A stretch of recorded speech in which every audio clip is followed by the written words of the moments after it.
오늘 제도전 사례 공모전 대상, 최우수상, 그리고 우수상을 수상하신 세 분의 생생한 제도전 이야기 한번 들어보도록 하겠습니다. 그 전에 잠시 영상 한 편 같이 보시죠. 네, 대표님 안녕하세요. 이렇게 자리를 비우셨을 때 저희가 이렇게 영상 이벤트를 준비를 했습니다. 안녕하세요. 저희는 소상공인을 위한 인공지능 디자인 플랫폼 비비빅닷컴을 운영하고 있는 브랜뉴테크의 정재윤입니다. 누구나 디자인을 통해서 자기가 원하는 마케팅을 하는 세상을 만들자라는 목적으로 설립이 됐고요. 안녕하세요. 정재윤 대표와 공동대표를 맡고 있는 박승배 대표입니다. 제가 처음 창업을 했던 것들은 디자인 컨설팅 회사로서 나름대로의 성공적인 사업을 영위를 했었는데 디자인 현실에서의 어려움들이 다가왔었어요. 중소기업분들, 소상공인분들 이런 분들의 디자인에 대한 바람들 그런 부분들이 굉장히 많으셔서 제가 직접 창업을 하자라는 결심을 하게 되었고요.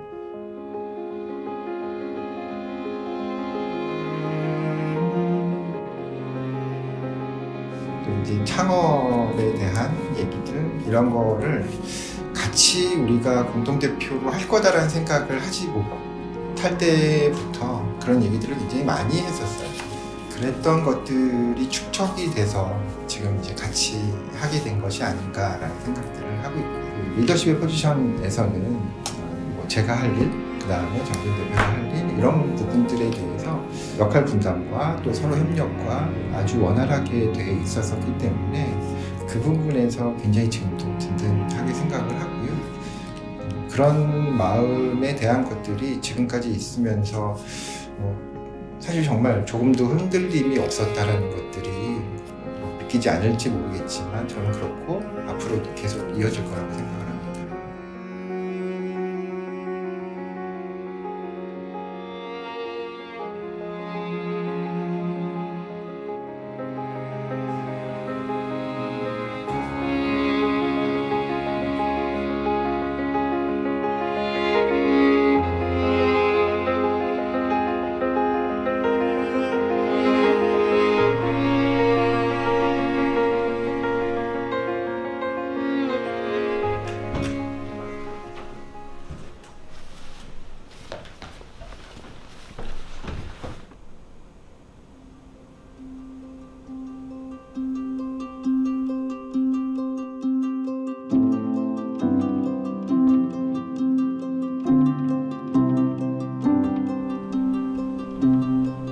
또 한 번의 실패.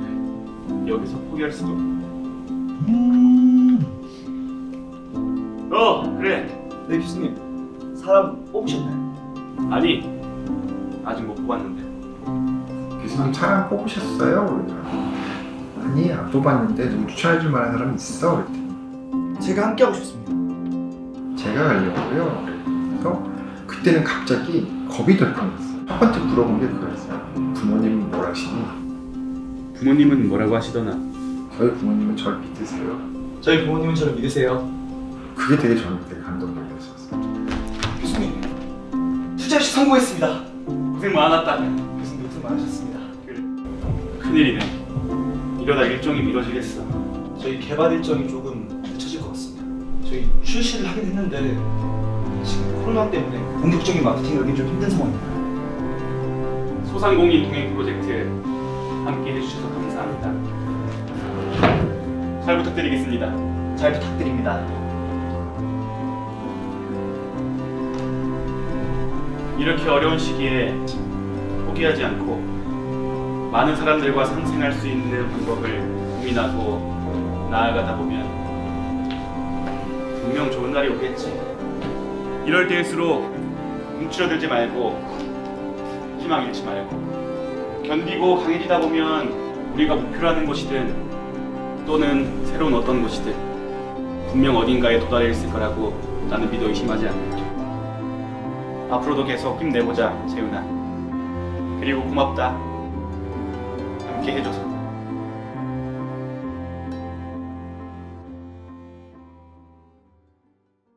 네, 대표님 안녕하세요. 이렇게 자리를 비우셨을 때 저희가 깜짝 이벤트를 준비를 했습니다. 김진 대표님, 항상 고마운 마음들을 가지고 있고요. 행복한 일들만 생각하면서 이 어려운 시기들을 잘 이겨냈으면 좋겠습니다. 다 같이 힘내죠. 화이팅! 대표님 화이팅! 화이팅!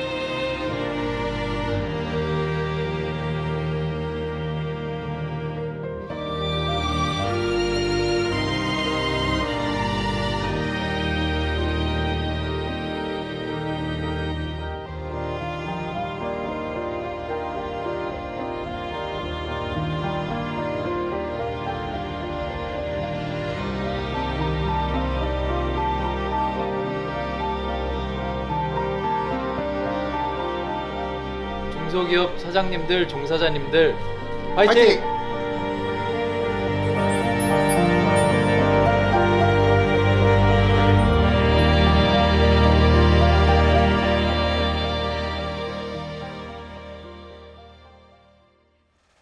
네, 이제 우수상을 수상하신 피큐레이 송석규 대표님을 자리에 모시겠습니다. 큰 박수로 맞아주시죠.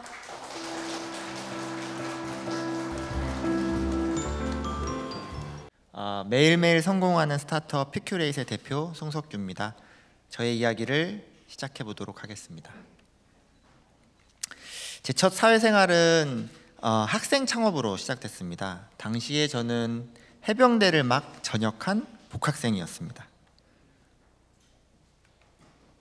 창업 멤버를 구하던 선배의 스타트업에 합류하게 되면서 제 인생의 우여곡절은 시작되었습니다. 선배가 대표이사, 저와 또 다른 동기가 각각 이사와 감사를 맡아서 툴바 소프트웨어를 제작하고 배포했습니다. 구글이 툴바를 처음 발표했던 해가 2004년도에 우리가 창업을 했으니 한국에서는 거의 최초로 툴바 사업을 하는 셈이었습니다. 나름대로의 성과는 있었지만 안타깝게도 회사는 지속적인 성장 모델을 발견하지 못했습니다. 그런데 새파랗게 젊은 나이에 남들은 취업준비생일 때 이사라는 타이틀로 임원 대접을 경험해봤던 저는 이번에는 중견 규모의 IT 기업에 또다시 이사 타이틀로 합류하게 되었습니다. 도메인 판매 사이트도 소유하고 있던 이곳에서 저는 도메인 트래픽에 광고를 적용하는 도메인 파킹 비즈니스를 구글과 파트너십을 맺고 아시아 최초로 런칭하는 등 성과도 만들었습니다. 이후에 마이미디어가 상장사에 인수될 때 저는 지분이 하나도 없는 월급 임원이었기 때문에 아무런 보상이 없었고 그때 홀로 서기를 결심하게 되었습니다. 이 시기에 저는 스타트업에서 누리는 남들보다 조금 높은 임원이라는 직함에서 오는 그 알량한 성공의 느낌 때문에 도취되어서 더 빨리 더 큰 기업으로 성장해서 더 대접받고 싶은 그런 갈망이 가득하던 시절이었습니다. 실체를 알 수 없었던 그 성공이라는 신기루를 쫓아서 정말 한시도 쉬지 못하고 정말 열심히 달렸습니다. 처음으로 홀로 서서 담임 가온의 대표이사가 됐습니다. 그동안 검색 광고 영역에서의 전문성이 인정을 받았는지 오버추어의 신디케이션 파트너가 돼서 창업 2년 차에 40억 가까운 매출을 달성하게 되었습니다. 하지만 검색 광고는 광고 노출로 수익을 창출하는데 광고가 많이 노출될수록 사람들의 피로도가 높아진다는 사실은 제가 평소에 가지고 있던 세상을 이롭게 하는 가치 있는 서비스를 만들고 싶다라는 제 가치관과의 충돌이 있었습니다. 그런데 갑작스럽게 오버추어의 모기업인 야후가 한국 시장을 철수하고 그러면서 회사의 매출이 급감하였을 때 저는 흑자 상태로 회사를 폐업하기로 결정을 했고 이때 엑시트했던 아주 소소한 종잣돈으로 전 세계 창업 분야 1등이었던 뎁슨 MBA에 유학을 결심하도록 되었습니다. 이 시기에 저는 운 좋은 성공을 맛보았지만 돈이 벌리는 일과 제가 하고 싶은 일 사이에서 정체성에 오히려 혼란을 겪는 시기였습니다. 결국 저는 현실보다 이상을 선택하고 세상을 이롭게 할 글로벌 서비스 아이템을 찾기 위해서 정말 새로운 도전을 하게 되었습니다. 그런데 장밋빛일 줄 알았던 제 유학 생활이 정말 안타깝게도 고난의 연속이었습니다. 30대 중반의 나이에 4인 가족의 가장이었고 23주 만에 세상에 나온 초미수가 쌍둥이랑 스폰서도 없이 모든 비용을 혼자 해결해야 했고 미국에서 창업을 하고 싶었는데 뭐 세상 일이 제 뜻대로 안 되지 않겠습니까? 사건 사고들이 터져서 학비는 고사하고 생활비마저 모자란 상황이 되었습니다. 뱁슨 MBA의 한국인이 저 혼자였기 때문에 어떻게든 혼자 해결해야 했습니다. 저는 이 시기에 정말로 치열하게 온라인 검색을 했습니다. 보험, 비자, 창업, 세금, 말만 들어도 복잡한데 남의 나라에서 이것을 해결하기 위해서 정말 열심히 온라인 리서치를 했습니다. 그런데 또다시 유일한 한국인으로 뱁슨에 입학한 후배가 제가 했던 그 고통스러운 리서치를 처음부터 다시 하고 앉아 있는 겁니다. 그래서 내가 했던 리서치를 좀 후배에게 전달하려고 했는데 제가 잘 정돈을 못 해놓다 보니까 전혀 도움이 되지 않았습니다. 이 현실을 딱 맞닥뜨렸을 때 저는 이것이 비단 저 개인의 문제가 아니라 오늘날 전 인류가 마주하고 있는 아주 근본적인 온라인 정보 흐름의 문제임을 깨닫게 되었습니다. 그래서 마켓 리서치를 시작했고 전 세계인의 지식 전달 속도를 비약적으로 개선할 수 있는 지식 큐레이션 서비스를 탄생시킬 수 있을 것이라는 비전을 찾았습니다. 이렇게 가슴 뛰는 비전을 찾았지만 그 비전을 쫓는 과정은 역시나 순탄치가 않았습니다. 팀을 만드는 과정은 진짜 험난했습니다. 첫 번째 팀은 하버드 공동 창업자와의 지분 합의에 실패해서 깨졌고, 두 번째 팀은 팀원의 안타까운 생업 문제로 해체됐습니다. 세 번째 팀은 팀원의 연봉 문제로 추정되는 갑작스러운 이탈이 있었습니다. 개발 과정은 정말 산전수전 공중전까지 다 겪었습니다. 1차 보스턴 개발사는 견적이 너무 비싸서 포기했고, 2차 외주 개발팀은 팀장이 중국에 발령이 나는 바람에 중단됐습니다. 3차 개발은 외주 개발 업체가 갑작스럽게 폐업이 되는 바람에 원점으로 돌아왔고, 4차 개발은 프리랜서가 정말 잠적해버리는 황당한 일도 있었습니다. 5차 개발 때는 우크라이나에 6명의 팀을 꾸려서 잘 진행됐는데요. 막판에 제가 돈이 없어서 자금난 때문에 개발비를 연체하는 바람에 개발 코드를 받지 못해서 엄청난 소가리를 해야 했습니다. 돈이 다 떨어져 가니 정말 처절하게 투자받기에 매달렸습니다. 0명으로 시작했던 링크드인 친구가 2만 명이 넘었습니다. 대부분 보스턴 근처에 있는 잠재 투자자들이었습니다. 30분 단위로 쪼개가며 미팅하면서 투자 유치에 매달렸습니다. 그러다 결국 마지막 자금까지 동이 났습니다. 인정하기 싫은 사업의 실패를 두 어깨 짊어지고 한국으로 돌아올 때 정말로 빚밖에 남은 게 없어서 비행기표 살 돈도 없어서 근근히 생활하시는 어머니께 손을 빌릴 수밖에 없었습니다. 나이 40에 세상에서 제일 나쁜 자식이 부모에게 돈 빌리는 자식이라는 어머니의 말을 들었을 때 죄송스럽기도 하고 정말 세상에 그렇게 서러울 수가 없었습니다. 그렇게 세상을 정복할 기세로 유학을 떠난 지 5년 만에 한국에 돌아왔을 때 저는 그야말로 빈 털터리에 온 식구가 말 그대로 거리에 나앉을 처지였습니다. 집도 차도 돈도 동료도 아무것도 없는 상황이었습니다. 그런데 저는 확고한 비전이 있었기 때문에 포기하지 않았습니다. 그렇게 딱 1년이 지났습니다. 현재 저는 한국에서 세계 최초 지식 큐레이션 서비스를 만들고 있습니다. 현재 피큐레이트는 창업 전문가, 추천 알고리즘 전문가, UX 전문가 등으로 이루어진 최고의 팀을 이루고 7곳의 엑셀러레이터와 4곳의 정부 지원 과제에 성전되었을 뿐만 아니라 다수의 ACVC 은행권에서 적극적으로 투자 의사를 밝히고 있는 빠르게 성장하고 있는 스타트업이 되었습니다. 팀 소개는 꼭 하고 싶습니다. 국내에서 알고리즘 분야 최고 전문가인 카이스트 박성혁 교수와 UX UI 분야에서 최고 수준의 전문성을 인정받은 홍석희가 함께하고 있습니다. 이 외에도 저와 비전을 나누는 소중한 팀원들이 이렇게 많이 늘었습니다. 빈 털터리 시절에 나를 지탱했던 건 지식 큐레이션이 전 인류의 지식 전파 속도를 획기적으로 증진시킬 것이라는 아주 확고한 믿음, 바로 그 비전이었습니다. 첫 사회생활을 시작한 이후로 16년 동안의 제 여정은 실체를 알 수 없는 막연한 성공에 대한 염원과 초라한 본인의 한계를 극복하고 발전하고자 하는 발버둥의 세월이었습니다. 하지만 이제는 어렴풋이 성공의 실체를 알 수 있을 것 같습니다. 이 세상에게 그리고 나에게 정말 의미 있고 가치 있는 일을 찾았다면, 정말 꿈에도 생각만 하면 가슴 떨리는 그런 비전을 갖고 있다면 저는 이미 성공했습니다. 왜냐하면 저에게는 성공이 목표를 달성하는 찰나의 순간이 아니라 비전을 달성하기 위해서 노력하는 오늘 하루, 바로 지금 이 순간이기 때문입니다. 저는 지식이 흐르는 세상을 만들고자 하는 가슴 뛰는 비전을 찾았고, 그래서 저는 매일 행복하게 성공하고 있습니다. 여러분 모두 다 매일매일 성공하시길 기원합니다. 감사합니다.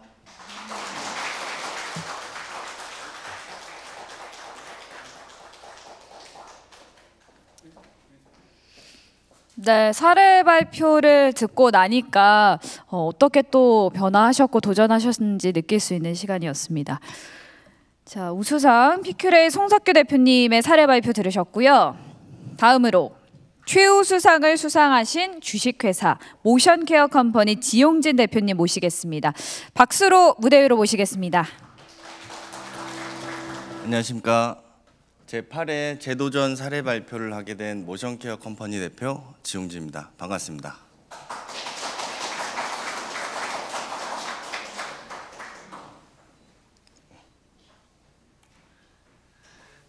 네, 우선 제 소개를 해드리도록 하겠습니다. 전에 그 모 정치인이 한 얘기가 있는데요. 이부망천이라고, 이온에서 부천, 망에서 인천. 인천에서 헬스케어 분야의 일론 머스크를 꿈꾸고 있습니다. 저는 물리치료학과를 졸업했고요. 그리고 동대학원에서 특수체육, 그리고 숭실대에서 IT 스포츠 융합복합학 박사를 수료하였습니다.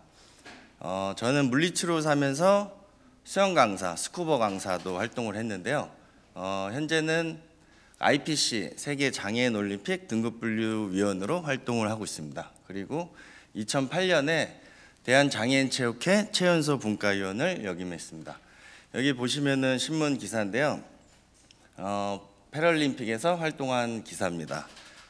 등급분류사가 뭐냐면은 장애가 있는 선수들이 동등한 장애를 가지고 공평한 경기를 하기 위해서 평가를 해주는 위원이기도 합니다.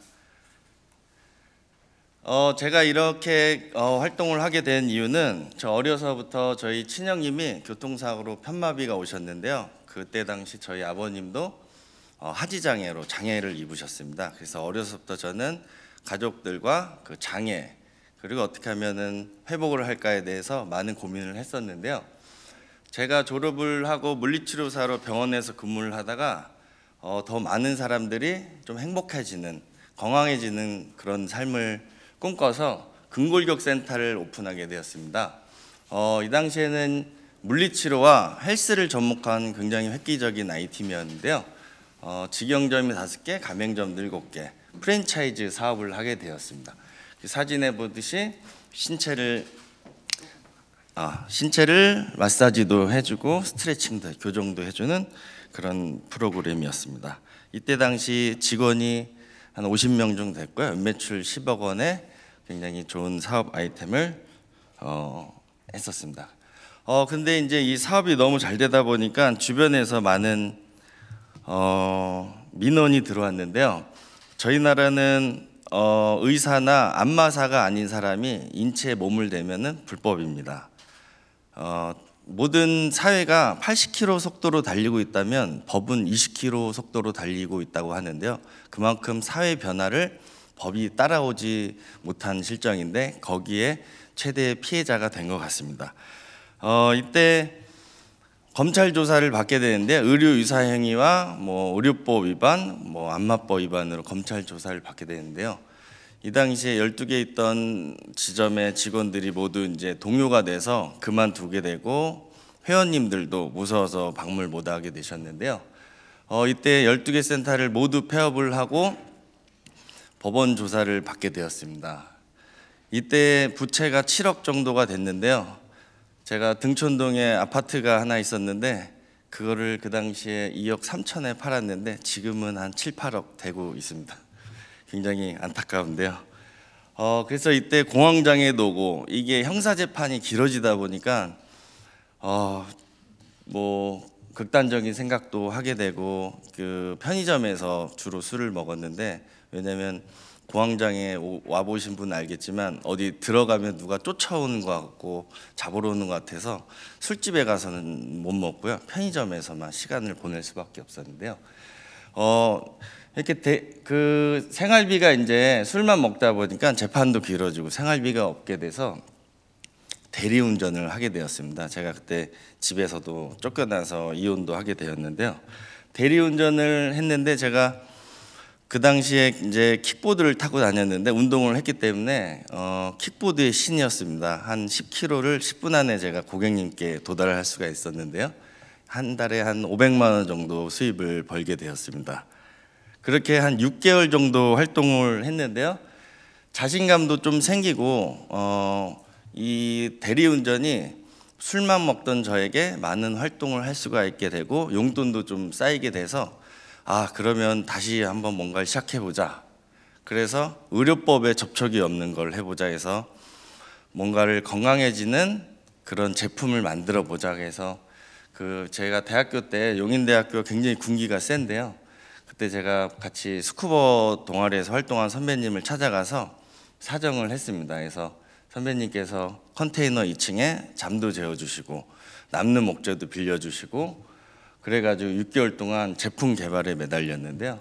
그때 나온 게 한 세트가 나왔습니다. 근데 제품을 한 세트가 나왔는데 저희 회사는 직원도 없고 공장도 없는 상태에서 판매가 안 되는 거예요. 그래서 제가 SNS에 올려서 저는 물리치료사 출신이고 제품의 기능과 디자인을 다한 제품을 여러분께 반값에 제공하겠습니다. 광고를 포기하기 직전에 광고를 했는데요.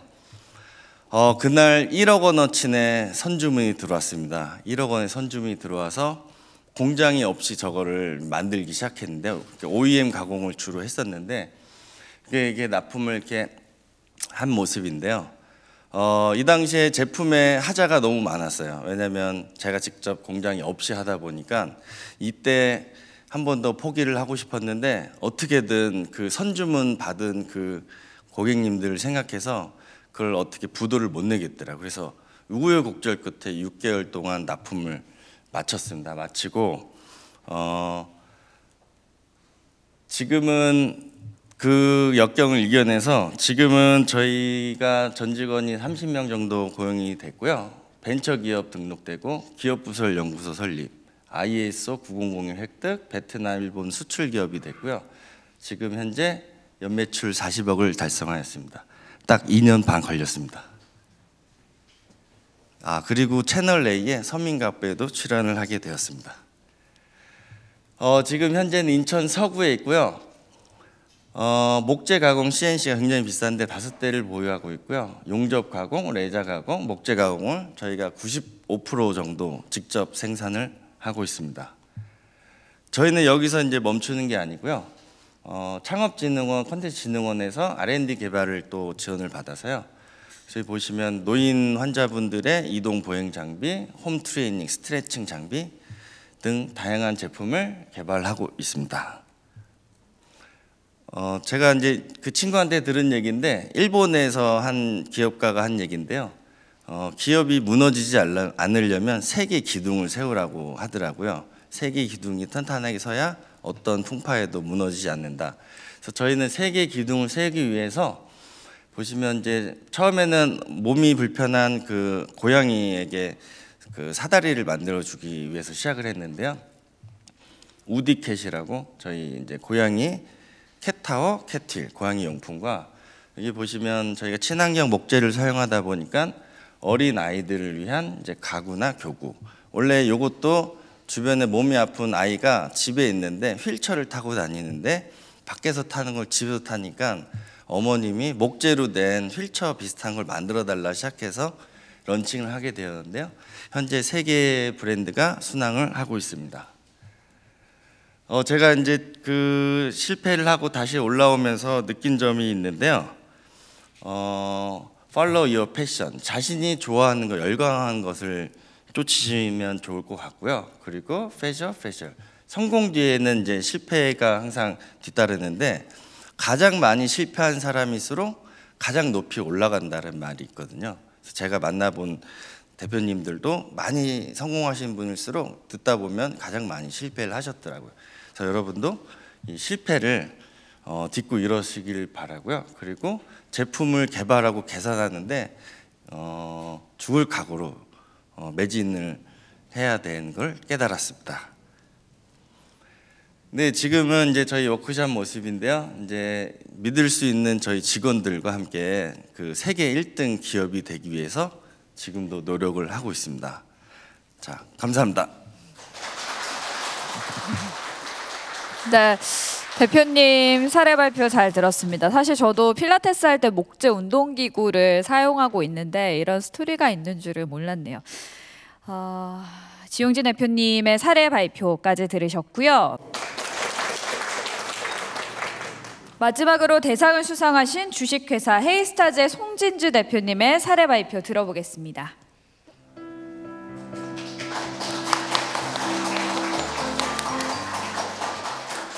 네, 안녕하십니까. 오늘 대상 영광을 대상을 받게 된 헤이스타즈의 송진주 대표입니다.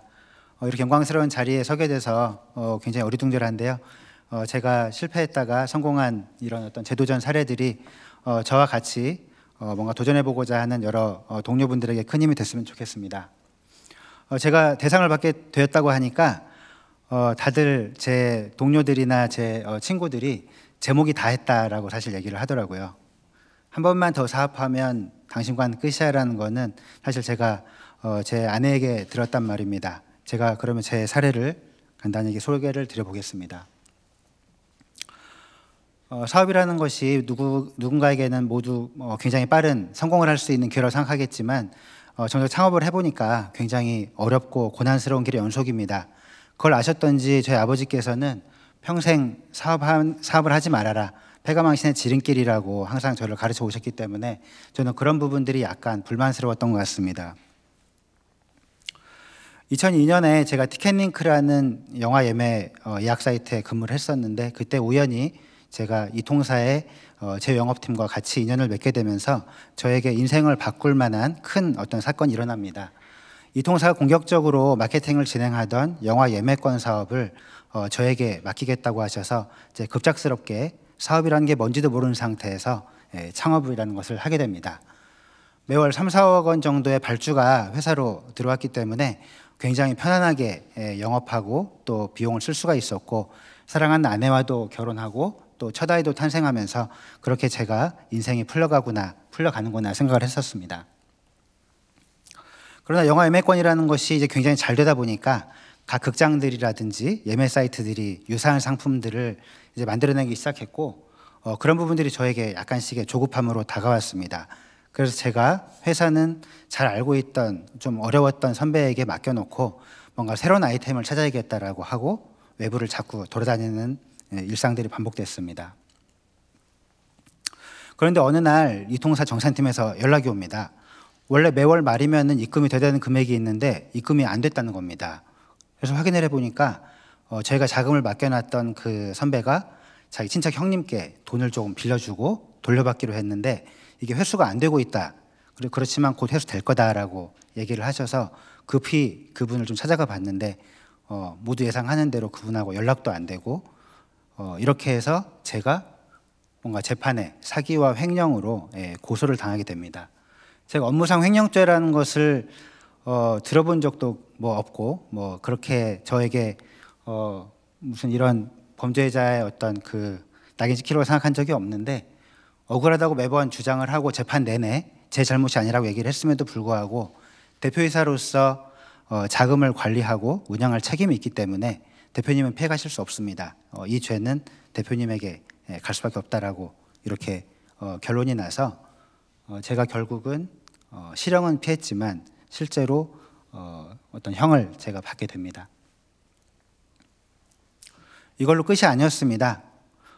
밀린 직원 급여들을 위해서 여러 대출도 받고 사금융까지 다 끌어봤는데 이런 것들이 상환이 안 되다 보니까 이제 집으로 굉장히 많은 압류 통지들이 오기 시작했습니다. 그래서 채권 출심하는 분들도 굉장히 많이 만나보고 또 아내가 신혼 때 가져왔던 가구들에 다 빨간 딱지가 이제 붙어서 이런 것들이 경매인들에게 이제 막 팔려 나갑니다. 이런 생활을 견디다 못한 아내가 이제는 더 이상 자기랑 살 수 없겠다. 이제 나는 포기하고 싶다라고 하면서 이제 이혼을 했으면 하고 이제 법원에 가서 서류를 떼오는 과정에 아내가 뱃속에 둘째 아이가 임신했다는 것을 알게 됩니다. 그래서 아내는 이제 떠나지 못하게 됐다는 것을 알게 되고는 다시는 사업을 하면 이제는 그 상황이 어떤 상황이든지 난 당신을 떠나겠다라고 하면서 이런 얘기를 하죠. 한 번만 더 사업을 하면 당신과는 이제 끝이다. 제가 고소를 당하고 유치장에 하루 정도 갇힌 적이 있습니다. 그때 생각했습니다. 왜 나한테 이런 일이 생긴 것일까? 우등생으로 살았었고 열심히 살았었는데 누구보다도 행복한 가정을 만들 수 있을 거라 생각했었는데 이런 것들이 뭔가 호의를 베풀었던 것들이 이렇게 저에게 도구로 다가왔기 때문에 이제 그런 부분들이 되게 저에게는 상처였었고요. 사람에 대한 배신감을 느끼고 깊이 상실감, 우울감에 빠졌지만 그렇다고 해서 저를 믿고 있는 가족들에게 그 아픔을 표현할 수는 또 없어서 아내와 약속을 지키기 위해서 여러 직장들을 전전하고 매월 급여 생활자로 이제 10년간 생활을 하게 됩니다. 원래 무엇을 하고 싶었던지에 대한 꿈도 잊어버렸고 또 스스로도 자존감이 이제 바닥이어서 뭔가 새로운 도전을 하기에는 어렵다라는 그렇게 계속 세월이 흘러가고 나이를 먹어간 것 같습니다. 우연히 긴 추석 연휴가 있어서 서점에 갔다가 이 책 한 권을 발견했습니다. 제 주위에 있는 분들에게 항상 이 책들을 권하곤 하는데요. 직업의 종말이라는 책입니다. 사실 제가 누구보다 열심히 회사에서 일했었고 또 회사에서 인정을 받고 있었기 때문에 저가 아마 잘리는 일은 없을 거다. 아마 제가 없으면 회사에 큰 문제가 생길 거야 라는 자신감으로 사실 회사를 다니고 있었지만 이 책을 보면서 내가 얼마나 위험한 생활을 계속하고 있는지에 대해서 뭔가 다시 되돌아보는 계기가 됐었고 제 가족을 위해 선택한 길인 이 직장 생활이라는 것이 어쩌면 가장 위험한 일일 수도 있겠다. 미래를 전혀 준비하지 못하고 있구나라는 어떤 그런 뭔가 식은땀 나게 하는 저에게는 책이어서 이 책을 많이들 권하고 있습니다. 이 책을 읽고 나서 직장 생활을 하고 있었지만 이제 이것이 계속 반복되어서는 안 되고 내 스스로 뭔가 다시 준비해야 되겠다라는 도전 의지를 가지게 됩니다. 그래서 다시는 이제는 실패하면 안 됩니다. 아내가 잘못하면 떠날 수도 있기 때문에 이제 실패하면 안 돼서 뭘 제가 제일 잘할 수 있을까를 스스로 많이 고민했습니다. 어찌 보면 평범한 직장 생활을 오래 해서 제가 잘할 수 있는 일이 없을 것 같고 굉장히 자신이 없었지만 그런 고심 끝에 제가 다른 사람이 할 수 없지만 제가 그나마 잘할 수 있는 일이 무엇일까를 발견하게 됩니다. 그게 제가 15년간 방송국과 드라마 제작사 또 공연 제작사나 매니지먼트사에서 경험해오고 만났던 인적 네트워크와 또 그런 어떤 그 현업 경험들이었습니다. 전에 제가 했던 사업처럼 누군가가 만든 제품을 단순하게 유통하고 또 그런 것들을 판매해서 나오는 마진으로 제가 회사를 끌고 갈 것이 아니라 정말 제가 잘할 수 있는 일을 컨텐츠 사업을 IT 기술과 결합하고 AI, 빅데이터 같은 최신의 기술과 결합하고 또 가장 지금 이슈가 되고 있는 또 한류 사업과 좀 결합한다고 하면 이 부분에 승산이 있을 거라고 사실 생각을 했고요. 그 부분으로 창업을 결심했습니다. 그렇게 저에게는 10년간의 오랜 그 어두움을 이제 이겨내고 새로운 세상을 만날 수 있는 기회가 헤이스타즈라는 회사를 통해서 찾아왔습니다. 저희 사업은 K-팝 콘텐츠 또 K-예능 콘텐츠나 드라마 콘텐츠들을 가지고 외국인들이 한국어를 조금이나마 쉽게 배울 수 있도록 개발한 어플리케이션이고요. 제가 2019년 4월에 창업을 했는데 첫 번째 제가 수행한 정부 지원 사업이 바로 창업진흥원에서 진행하는 제도전 성공 패키지였습니다. 저희가 초기에 가지고 있던 시드머니가 다 소진되고 이제 다시 또 실패하는 거야 라고 굉장히 불안하고 있을 때 제가 지원했던 이 프로그램들을 기반으로 제가 조금 더 힘을 내고 또 올해도 굉장히 다양한 지원 사업 그리고 각종 기관에서부터 투자를 계속 받으면서 저희 회사가 지금 잘 성장하고 있습니다. 저는 애초에 한국에서의 사업보다는 세계로의 확장을 생각하고 비즈니스를 계획했기 때문에 저희 고객들은 한국어를 배우고 싶어하는 모두 100% 외국인들입니다. 그래서 저희가 지난달에 인도네시아 자카르타에도 지사를 설립하고 베트남 호치민에도 회사를 설립하고 이렇게 화상으로 직원들과 회의하면서 어떻게 하면 외국인들이 한국어를 조금 더 쉽게 배울 수 있을지에 대해서 토론하고 또 학습하는 이런 시간들이 계속되고 있고요. 동남아뿐만 아니라 미주, 유럽까지도 저희 서비스가 확장되어서 한국을 조금 더 알리는 일에 기여하자 이런 목표를 가지고 최선을 다해서 노력을 하고 있습니다. 제가 혼자 일했었지만 지금은 같이 목표를 가지고 저와 같이 꿈을 향해 달려가는 든든한 동료들이 생겼고요. 저 스스로도 재창업을 해서 이제는 그 잃어버렸던 꿈을 다시 찾게 됐습니다.